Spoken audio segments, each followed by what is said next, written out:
किसानों की हालत कोरोना काल में बेहद खराब रही है। पहले लॉकडाउन की वजह से उन्हें दिक्कतें हुई और अब टिड्डियों ने आतंक मचाया हुआ है। अब तक 6 राज्यों में टिड्डियों ने हमला किया है और करीब 1.25 लाख एकड़ फसलों को नुकसान पहुंचाया है। भारत सरकार ने टिड्डी को नियंत्रण करने की मुहिम में ड्रोन्स के इस्तेमाल का भी फैसला किया है। ड्रोन का इस्तेमाल बड़े पेड़ों और दुर्गम इलाकों में कीटनाशक स्प्रे करने के लिए किया जाएगा। अनुराग द्वारी हैं हमारे साथ इस बारे में ज्यादा बात करने के लिए। सीधे उनके पास चलते हैं। अनुराग, 2 छोटे छोटे सवाल थे। पहला, अब तक कितना नुकसान हो चुका, और दूसरा, ड्रोन के इस्तेमाल से कितना फर्क पड़ेगा? देखिए शारिक, ये वक्त बहुत मुश्किल है। एक तरफ कोरोना है जो दिखाई नहीं देता, लेकिन वो पूरी मानव सभ्यता को नुकसान पहुंचाने पर आमादा है। दूसरी तरफ टिड्डी दल है जो दिखाई दे रहे हैं और पूरी वनस्पति को खत्म करने पर आमादा है। आमतौर पर पहले इसका नुकसान इतना नहीं होता था, क्योंकि राजस्थान और गुजरात में पाकिस्तान से जब ये घुसता था मिडिल ईस्ट की तरफ से, तो पाकिस्तान इस पर प्रभावशाली कुछ काम करता था। लेकिन इस बार लॉकडाउन हो चाहे कोरोना हो, वहां इतना काम नहीं हुआ और करोड़ों की तादाद में ये भारत में घुस गए हैं और लगभग 10 राज्यों को बुरी तरह से प्रभावित किया है। मध्य प्रदेश में तो 28 जिलों में ये फैल चुके हैं। यहाँ पर आपने देखा होगा कि 2 महीने पहले हम थाली बजा रहे थे कोरोना को भगाने के लिए या यशोगान करने के लिए, लेकिन अब थाली बजाने की नौबत आ रही है। डीजे भी बजाए जा रहे हैं टिड्डी दल को भगाने के लिए। मध्य प्रदेश में ये मंदसौर, नीमच यानी मालवा इलाके से घुसता हुआ नर्मदापुरम के भी कुछ अंचलों में गया और अब बुंदेलखंड और फिर एक दूसरा टिड्डी दल है जो विंध्य के रास्ते में घुसा है। यहाँ पर 8,000 करोड़ रुपए की जो मूंग की फसल है उसको नुकसान पहुंचा सकता है। कई सारी सब्जियों को इसने नुकसान पहुंचाया है और आगे अगर ये रहा तो ये आशंका है कि कहीं ये कपास और मिर्ची को भी नुकसान न पहुंचाए। लगभग 1.25 लाख एकड़ जो कृषि की भूमि है उस पर इसने हमला किया है। तो आप समझ सकते हैं, क्योंकि ये इतना पेटू होता है कि अगर 4 करोड़ का छोटा दल होता है वो लगभग 35,000 लोगों का खाना एक दिन में चट कर सकता है। अपनी क्षमता, अपने वजन से बहुत ज्यादा ये टिड्डी खाता है और इसके आहार फसल, पेड़ पौधे, यही सारी चीजें होती हैं जो इंसान भी खाते हैं। तो बहुत हानिकारक है।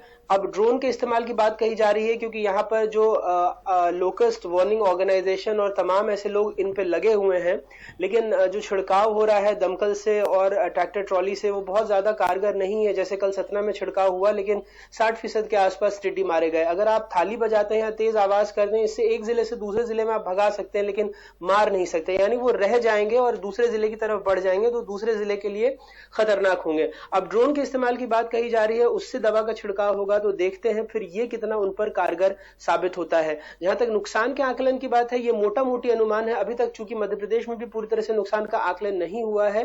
कृषि मंत्री से हमने जरूर कल बात की थी, उन्होंने कहा कि जो भी नुकसान हुआ है किसानों का बहुत ज्यादा नहीं हुआ है, ऐसा बगैर आकलन के वो कह रहे हैं अपने अनुमान के तौर पर, लेकिन जो भी नुकसान हुआ है उसकी भरपाई सरकार करेगी। जी, बहुत खतरा होता है इन टिड्डी का, इसमें कोई शक नहीं है।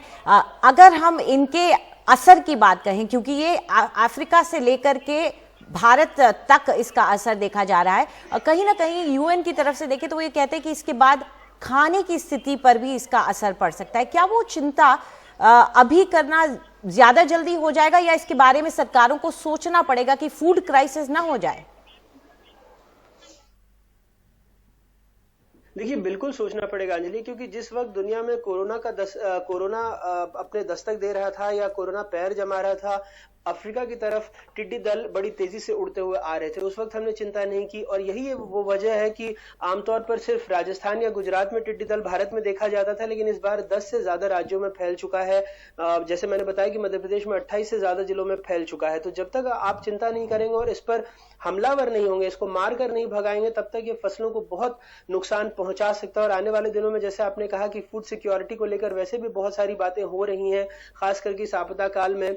अगर इसने फसलों को नुकसान पहुंचाना शुरू किया तो आने वाले दिनों में भी इसके बहुत आपको दुष्प्रभाव देखने को मिल सकते हैं। तो अभी से चिंता करनी पड़ेगी, अभी से इसको मार भगाना होगा। सिर्फ एक जिले से दूसरे जिले नहीं भगाना होगा, इसको मारना होगा, तभी जाकर आप इस पर नियंत्रण कर सकते हैं। नहीं तो बहुत खतरनाक है। जैसा मैंने आपको बताया कि एक छोटा टिड्डी दल जो होता है, जिसमें लगभग 4 करोड़ टिड्डियां होती हैं, वो 35,000 लोगों का खाना खा सकते हैं। इसके बाद एक मध्यम दल भी होता है और एक बड़ा दल होता है।